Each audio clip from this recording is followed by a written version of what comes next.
A continuación vamos a estar hablando del metabolismo del fósforo y calcio.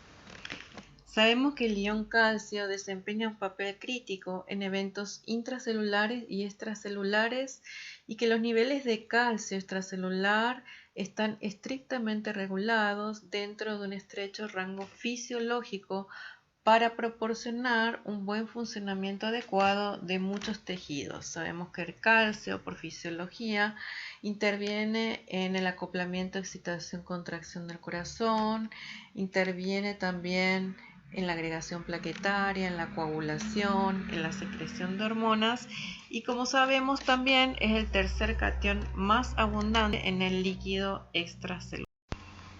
Alrededor del 99% del calcio corporal total se encuentra en el esqueleto y los dientes, y el resto está en los líquidos extracelulares. Si nosotros solicitamos a un paciente la medición de calcio en sangre, utilizamos el calcio total, donde el rango de referencia en límites normales va de 8,5 a 10,5 miligramos por decilitro. Sabemos que el calcio existe en tres formas: ionizado, unido a proteínas y en complejos. Casi el 40% del calcio sanguíneo total está unido a proteínas, de modo predominantemente a la albúmina, pero también a globulinas. Una fracción similar está ionizada, más o menos el 48%, es el calcio biológicamente activo y es filtrado por el riñón. Y el resto forma complejos con iones orgánicos como el citrato, fosfato y bicarbonato, y también puede ser filtrado por el riñón. Sabemos que el calcio total del líquido extracelular representa el 1% del calcio corporal total. La dieta puede aportar 200 miligramos, donde una dieta rica en calcio que tiene más o menos 1000 miligramos de calcio, 800 se van a eliminar por las heces y 200 miligramos se van a absorber y van a pasar al líquido extracelular. Por otro lado, el riñón puede filtrar 8000 miligramos de calcio, de los cuales 7800 se van a reabsorber en los túbulos renales, a través de los túbulos renales, y 200 miligramos se van a excretar. Y el hueso, el compartimiento óseo, más o menos puede aportar 400 miligramos de calcio. En el metabolismo del calcio es importante que sepamos las funciones de la paratormona, del calcitriol, de la calcitonina, del factor de crecimiento fibroblástico 23 y de cómo actúan estos componentes a nivel renal, óseo e intestinal. La PTH paratormona es una hormona peptídica, por lo tanto tiene su receptor en la membrana celular y su acción fundamental es controlar la homeostasis del calcio. Tiene una acción directa a nivel del hueso y el riñón y una acción indirecta a través del aumento de la vitamina D, y la vitamina D va a aumentar la absorción de calcio a nivel intestinal. La PTH evita la hipocalcemia y regula continuamente los niveles de calcio extracelular. El receptor de calcio extracelular, que se expresa en las células paratiroideas, va a detectar los cambios de concentración extracelular de calcio. El receptor se va a activar por incrementos de la cifra de calcio, como ustedes ven en el dibujo. Al aumentar el calcio, se van a acoplar a vías intracelulares que va a producir la inhibición de la PTH. Por otro lado, cuando el calcio iónico en sangre baja, esto va a estimular la síntesis y la secreción de PTH hacia la circulación. Esta PTH a nivel renal va a estimular la resorción de calcio, va a inhibir la resorción de fosfato y va a estimular la producción de 1,25-hidroxivitamina D. Esta 1,25-hidroxivitamina D va a actuar a nivel intestinal, incrementando la resorción de calcio. Por otro lado, a nivel óseo, la PTH va a estimular la liberación de calcio, va a estimular también a las células osteoblásticas, va a estimular la resorción ósea, va a aumentar la degradación de la matriz ósea y todo eso va a hacer que el calcio sérico aumente. Cuando el calcio sérico aumenta, eso por retroalimentación negativa va a inhibir la secreción de PTH. O sea, cuando aumenta el calcio, por todos estos efectos, la secreción de PTH va a disminuir o ser inhibida. Vamos a hablar un poquito de la vitamina D. Tenemos la vitamina D2 y la vitamina D3. La vitamina D2 o ergocalciferol, que proviene de algunos alimentos, y la vitamina D3 o colecalciferol, que proviene del 7 de hidrocolesterol que está almacenado en la epidermis y que se convierte en vitamina D gracias a la luz ultravioleta. Esta vitamina, como son lipofílicas, necesitan ser transportadas en la sangre a través de un transportador o una proteína transportadora, por lo tanto se van a unir a la proteína transportadora de vitamina D o transcalciferina. En el hígado, esta vitamina se va a hidroxilar a 25 hidroxivitamina D y posteriormente va a pasar al riñón y en el riñón va a sufrir otra hidroxilación y se va a formar la 1,25 dihidroxivitamina D, que es la vitamina D activa. Tenemos que saber que la vitamina D tiene funciones clásicas y no clásicas. Las funciones clásicas son aumentar la absorción intestinal de calcio y en menor proporción de fosfato, favorecer la mineralización ósea, asegurando la disponibilidad de calcio y fósforo. Y estas son las acciones clásicas de la vitamina D activa. Por otro lado, existen funciones de la vitamina D en otros tejidos y se denominan a veces funciones no clásicas. Para esto tenemos que explicar que el receptor de la vitamina D se encuentra en numerosos sistemas y tejidos, por ejemplo en el sistema hematopoyético, en el músculo esquelético, músculo cardíaco, músculo liso, en el cerebro, en el hígado, en el endotelio, en la hipófisis, en el páncreas. Por lo tanto, se han hecho estudios observacionales y epidemiológicos donde el déficit de vitamina D favorecería a ciertas enfermedades. ¿Por qué? Porque se vio que la vitamina D regula la producción y secreción de hormonas, activa el sistema inmune innato, suprime la respuesta inmune adaptativa, modula la contractilidad cardíaca y el tono vascular, reduce la proliferación de muchas líneas celulares, por ejemplo de fibroblastos, linfocitos, células anormales de origen mamario, esquelético, intestinal y linfático.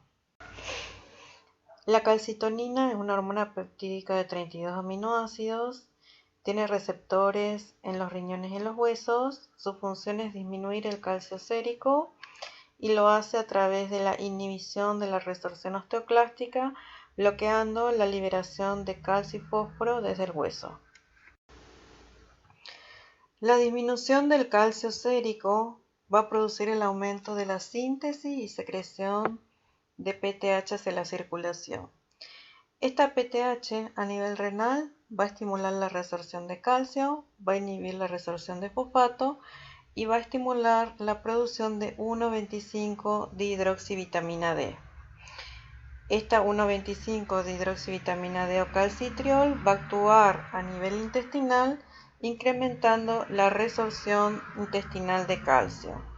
Por otro lado, el aumento de la PTH a nivel óseo va a estimular la liberación de calcio a partir de este compartimento, va a estimular a las células osteoblásticas, va a aumentar la degradación de la matriz ósea y todo esto va a llevar al aumento del calcio sérico. Por otro lado, cuando aumenta el fosfato, dijimos que se estimula el factor de crecimiento fibroblástico 23. Este aumento de este factor, por un lado, va a producir la inhibición o disminución del 1,25 dihidroxivitamina D, del calcitriol, y por otro lado va a inhibir la expresión del cotransportador sodio-fosfato a nivel renal y a nivel intestinal. Y esto va a hacer que disminuya la absorción tanto renal como intestinal de fosfato. Una vez que hemos visto la fisiología de las hormonas que intervienen en el metabolismo del calcio y del fósforo, vamos a iniciar a ver las patologías que producen en este caso hipercalcemia. Cuando el calcio sérico se encuentra por encima del rango normal, podemos decir que hay una hipercalcemia. Cuando el calcio sérico se encuentra entre 10,5 a 12 miligramos por decilitro, la hipercalcemia generalmente es asintomática. Cuando el calcio sérico se encuentra entre 12 y 14, se dice que es una hipercalcemia moderada y puede haber síntomas variables. Y cuando el calcio es mayor de 14, la hipercalcemia es severa y hay síntomas frecuentes. Las hipercalcemias también se pueden clasificar en hipercalcemias verdaderas o pseudohipercalcemias. En las hipercalcemias verdaderas hay un incremento real del calcio iónico y en la pseudohipercalcemia hay un aumento del calcio sérico total, por ejemplo por un aumento de las proteínas transportadoras, en este caso la albúmina, que ocurre en la deshidratación grave o en la hemoconcentración. También ocurre una pseudohipercalcemia por el aumento de una paraproteína en el mieloma múltiple o extracción de sangre sin ayuno de 12 horas por el efecto postprandial de la absorción del calcio de la dieta. Aquí podemos observar las causas de hipercalcemia. En el número 1, las relacionadas con la paratiroides, el hiperparatiroidismo primario, el tratamiento con litio, la hipercalcemia hipocalciúrica familiar. En el número 2, las relacionadas con el cáncer, tumores sólidos con mediación humoral, tumor sólido con metástasis, cáncer hematológico. En el número 3, las relacionadas con la vitamina D, una intoxicación por vitamina D o un aumento de la 1,25-dihidroxivitamina D que ocurre en la sarcoidosis o en el metabolismo alterado de esta vitamina por deficiencia de 24-hidroxilasa. En el número 4 están las relacionadas con un alto recambio óseo, como son el hipertiroidismo, la inmovilización, las tiacidas, la intoxicación por vitamina A o la necrosis grasa. Y en el número 5, las relacionadas con la insuficiencia renal, como son el hiperparatiroidismo secundario o terciario, la intoxicación por aluminio y el síndrome de leches y alcalinos. La hipercalcemia se debe principalmente a la resorción ósea excesiva mediada por osteoclastos. Los osteoclastos pueden ser estimulados por la hormona paratiroidea, la proteína relacionada con la PTH, la 1,25-dihidroxivitamina D o calcitriol y citoquinas. Cuando tenemos un paciente con hipercalcemia, tenemos que investigar las causas más frecuentes. Entre ellas están la primera causa, es una neoplasia maligna y la segunda causa un hiperparatiroidismo primario. Entre las neoplasias malignas tenemos dos mecanismos de producción de hipercalcemia, un mecanismo humoral y un mecanismo osteolítico local.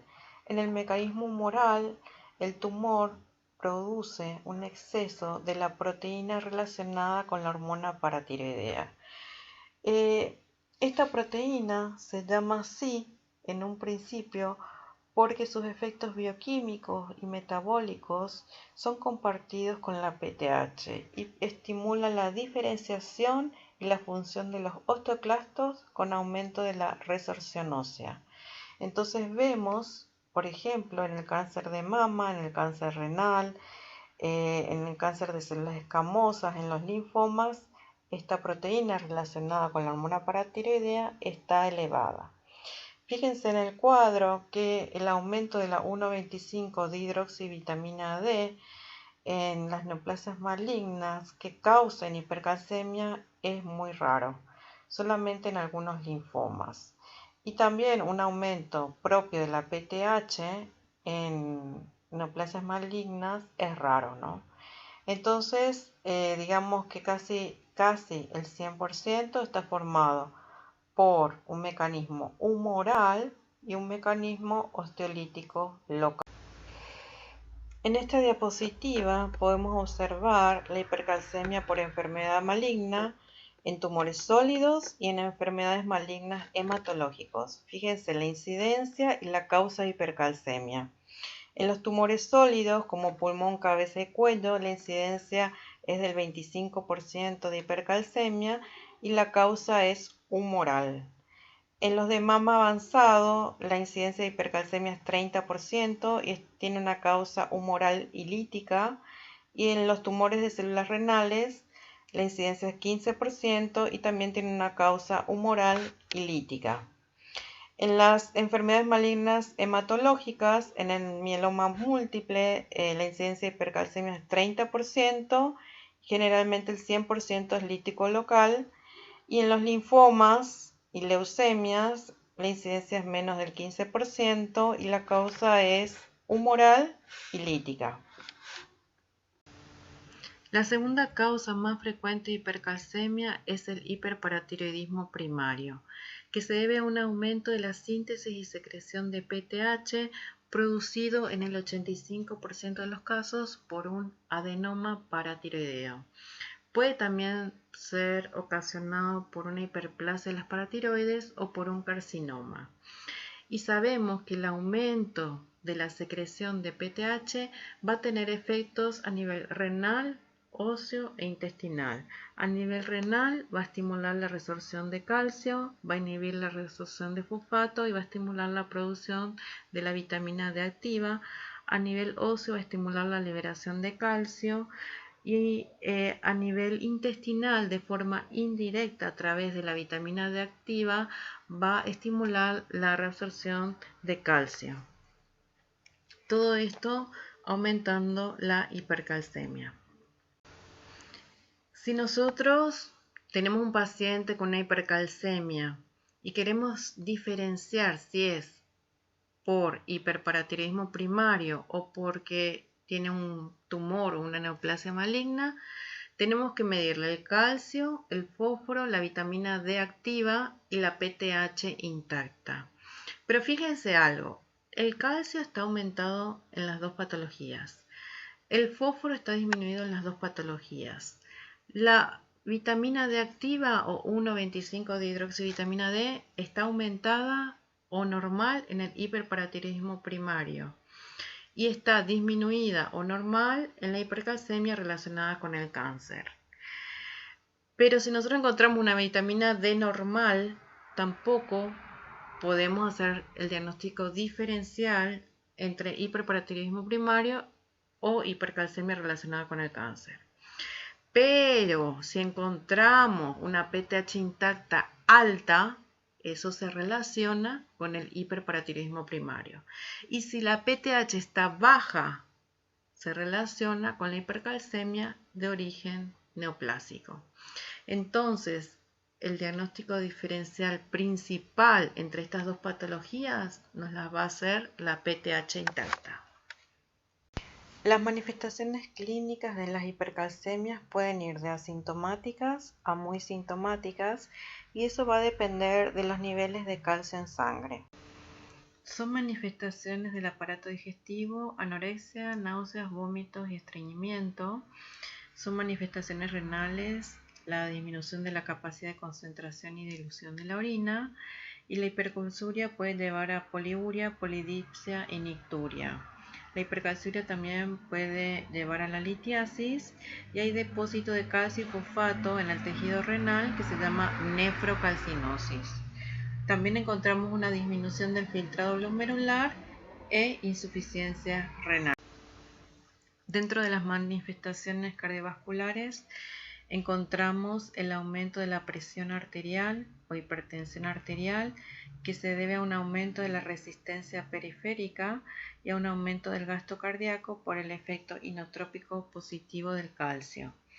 A nivel cardiovascular también podemos encontrar en el electrocardiograma un acortamiento del QT y una elevada susceptibilidad a inducción de arritmias.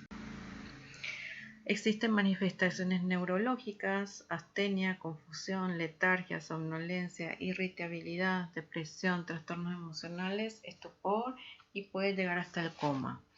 En el sistema nervioso periférico hay una debilidad muscular y disminución de los reflejos osteotendinosos. A continuación vamos a hablar de las hipocalcemias y dentro de las causas de hipocalcemias tenemos el hipoparatiroidismo, la resistencia a la acción de la hormona paratiroidea, el fracaso para producir vitamina D activa, la resistencia de la acción de la vitamina D activa, la formación de complejos o depósitos agudos de calcio. Pero tenemos que mencionar que la causa más frecuente es el hipoparatiroidismo postquirúrgico. La mayoría de los síntomas y signos de la hipocalcemia ocurren por un aumento de la excitabilidad neuromuscular, donde aparece la tetania, parestesias, calambres. En casos graves pueden aparecer espasmos laringeos, convulsiones y paro cardíaco. Las células musculares y nerviosas están hiperpolarizadas. Los pacientes con hipocalcemia pueden tener una tetania que se puede ver a simple vista o pueden tener una tetania latente que se puede desencadenar con el signo de Trousseau o el signo de Chebostek.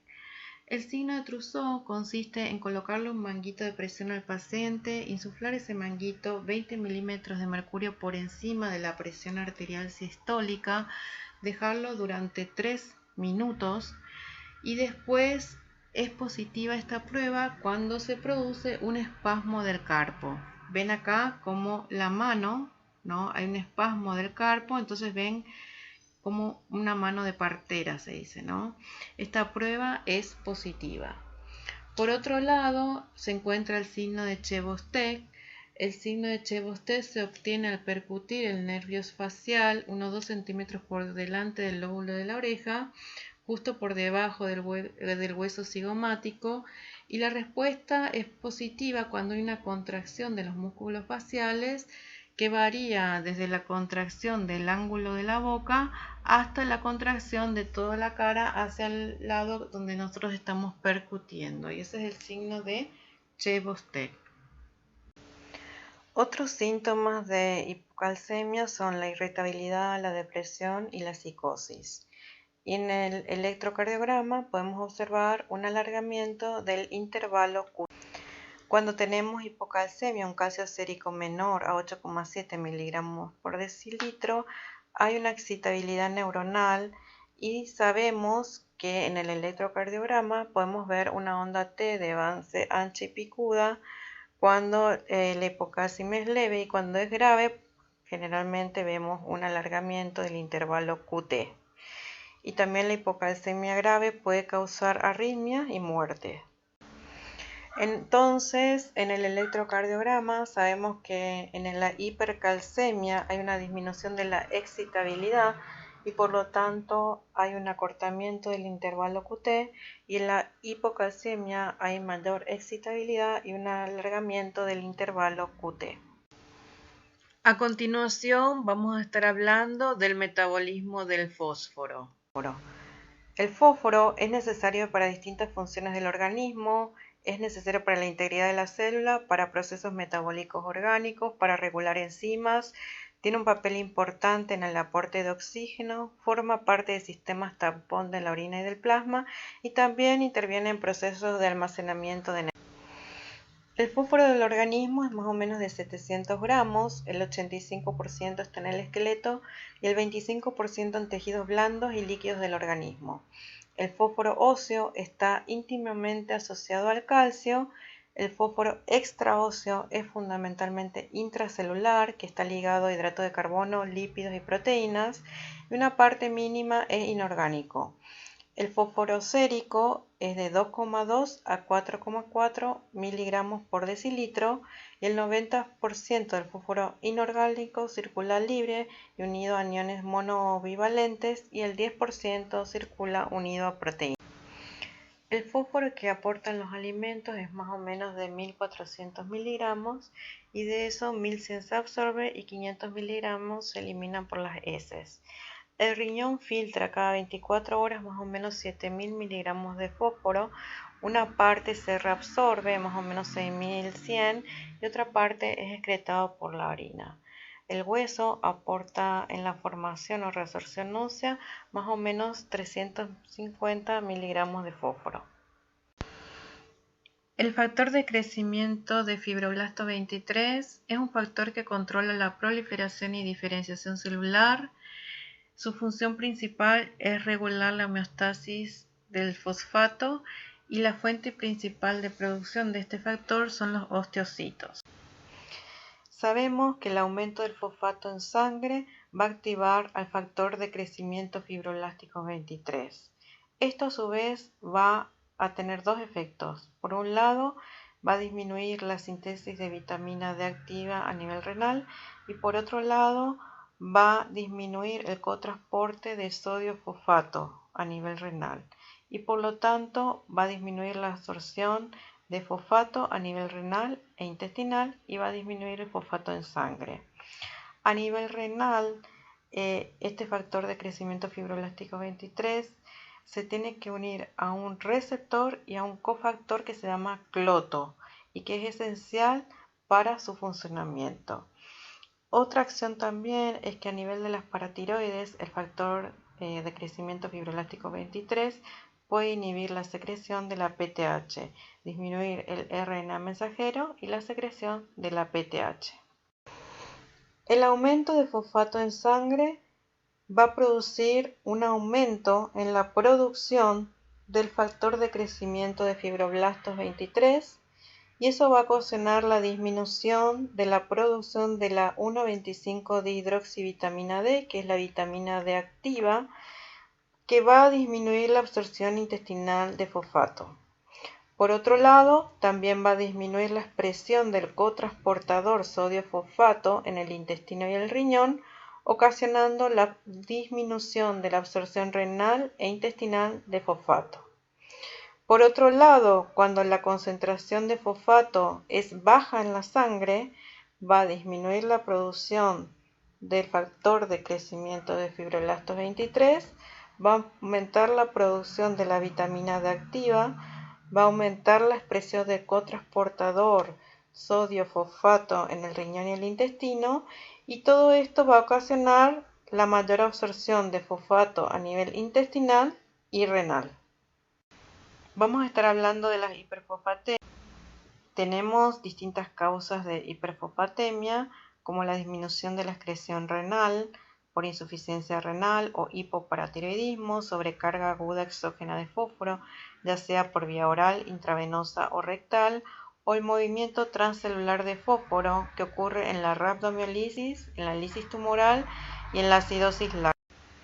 Son síntomas de hiperfosfatemia, la hipocalcemia, la tetania, la calcificación ectópica en los tejidos blandos, ya sea en vasos, córnea, piel y riñón.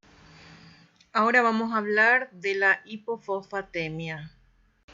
Son causas de hipofosfatemia la administración de glucosa, ya que desciende los niveles de fosfato, los redistribuye al interior de la célula, pero esto ocurre más frecuentemente en pacientes de terapia intensiva, en pacientes graves. Otra causa es por una ingesta inadecuada, aunque esto es raro porque hay fosfato en casi todos los alimentos, hay en el queso, en la carne, en las harinas, etc. También por las pérdidas gastrointestinales, ya sea por una mala absorción o ingesta de quelantes, por pérdidas urinarias en pacientes con glucosuria o en pacientes que ingieren mucho alcohol, también por disfunciones tubulares y por hiperparatiroidismo. Los síntomas de hipofosfatemia son muy inespecíficos, producen debilidad muscular, puede producir parálisis, alteraciones neurológicas y cardíacas por bajo gasto, y cuando la hipofosfatemia es grave, puede afectar también el transporte de oxígeno. Con esto terminamos la clase y muchísimas gracias por su atención.